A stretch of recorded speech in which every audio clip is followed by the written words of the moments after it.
what about, can we call an end to the impeachment effort of President Biden? Has that come officially to an end? Well, I think what the Oversight Committee did what we were supposed to do. We followed the money. We found tens of millions of dollars. We found lots of LLCs that we never could determine what the purpose of those LLCs were. We found where the money transferred from our adversaries around the world into different LLC bank accounts.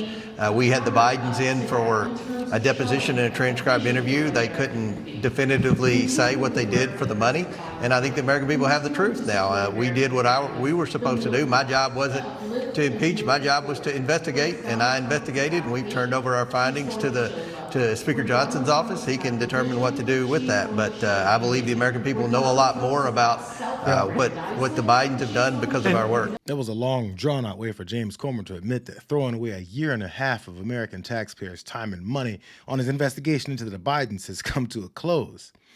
We're talking the embarrassment that was and kind of continues to be peddled on this watch list.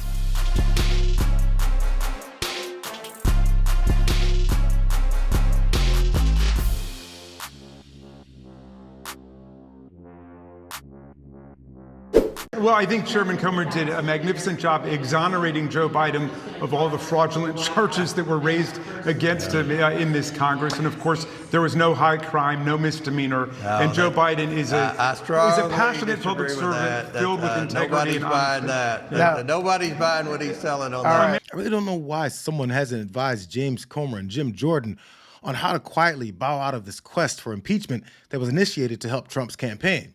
It may end up being what defines Comer's career at the end of it all. What we've said over and over and over, Joe Biden took $200,000 directly from AmeriCorps Health. Do what? He was a private citizen at the time the $200,000 check was he not? The $40,000. $200,000 check which you've cited twice. So it's okay. So do you have a problem that Joe Biden's lied about this? Do you have a problem that AmeriCorps Health hooked investors? I'm asking you, what specific action did he take as a public official, an elected public official? Well, okay, hey, calm down, it's okay. All the angry liberals, what you're saying, they'll be all right. It wasn't even all the angry liberals that got on his case for running that circus. Yeah. You know, the odd thing, speaking of Republicans, James Comer, who ran that committee, he apparently left the hearing early and did not ask a single question. Huh. How weird is that? It's very strange. He's been calling for him to come in. Hey, we want Hunter Biden. He didn't ask him a single question. Well, Brian's going to ask questions to Mark Levin. Your party, the Republican investigators, say that that's proof of influence peddling by Hunter and James. But that's just your suggestion. You don't actually have any facts to that point. You've got some circumstantial evidence. And the other thing is, of all those names, the one person who didn't profit is there's no evidence that Joe Biden did anything illegally. Well, if you look at the laptop and the emails between the president's son and his associates, they went to great lengths to hide Joe's involvement. They even gave him nicknames. They called him the Celtic and the big guy. But make no mistake, Joe Biden was involved.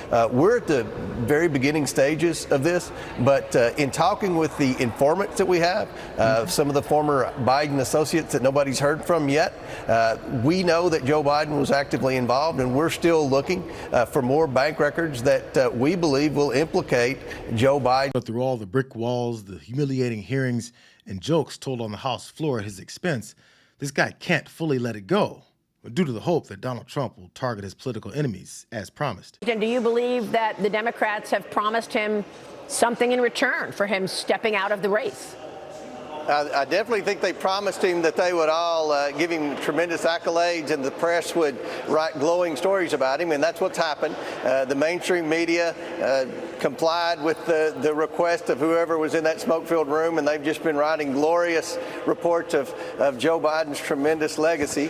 I don't believe Joe Biden would believe Kamala Harris that she would pardon his son. I think that's one reason Joe Biden's going to remain in the presidency. I've always felt like he would pardon his son at the end of the day. And with respect to our investigation, I mean, we've disclosed all of the findings. The findings are horrible for the Biden family.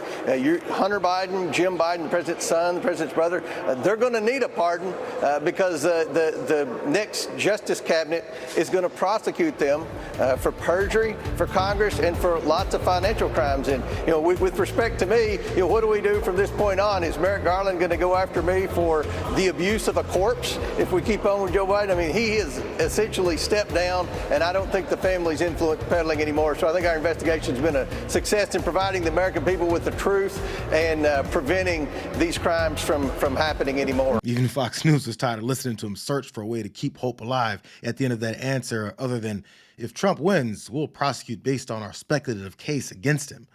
And speaking of pardons, there's some obvious legal issues that former President Trump is so concerned with putting to rest before consequences come. Let me tell you something that was so disturbing as I walked in to this chamber today. As I prepared, I said, what is the crime? Because when you're talking about impeachment, you're talking about high crimes or misdemeanors.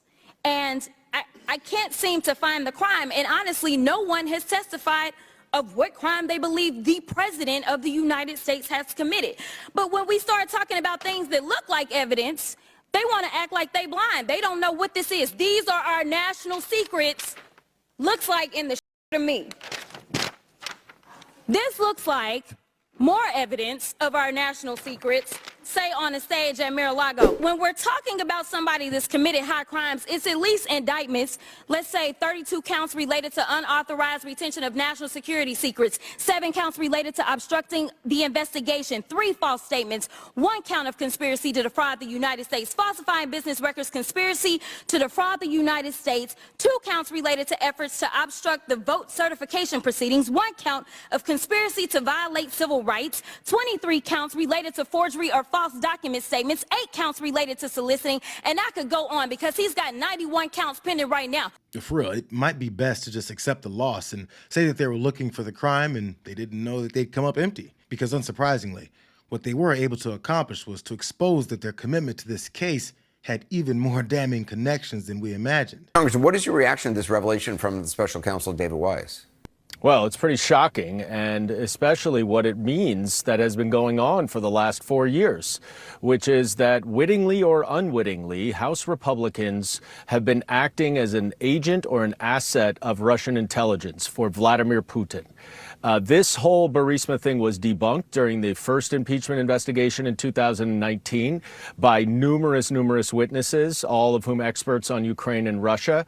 And now this 1023 materializes from a purported conversation in 2020 that is treated as gospel by the Republicans. And I would like to know whether or not Senator Grassley, who had a copy of this 1023 before the FBI ever gave it, or Chairman Comer, or Chairman Jordan, all of whom were singing the praises of this, the information provided by this source, had any idea whether or not it was completely bogus and was in fact a plant by Russian intelligence, which has been trying to meddle somewhat successfully in our elections since 2016. It wasn't just a circus for laughs. These guys followed Donald Trump's lead in kissing Putin's ass and blindly adopted the talking points and concocted stories from Russian sources meant to disrupt and interfere in American elections. Looking at what you said last September, you were condemning your own party's impeachment efforts, saying that Republicans in the House who are itching for an impeachment inquiry are relying on an imagined history. Did you ever think that it would collapse in this spectacular of a fashion?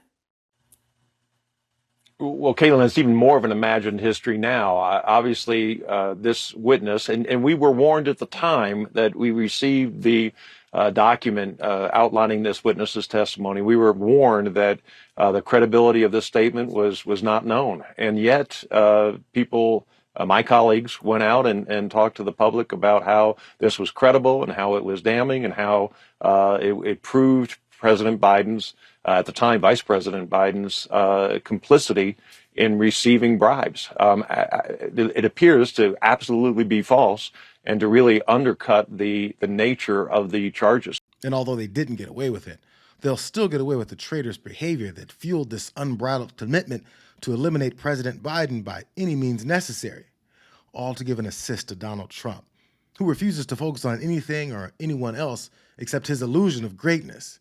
It's a goal that he's still willing to sacrifice the country for, and some people think that's disqualifying for someone seeking the presidency.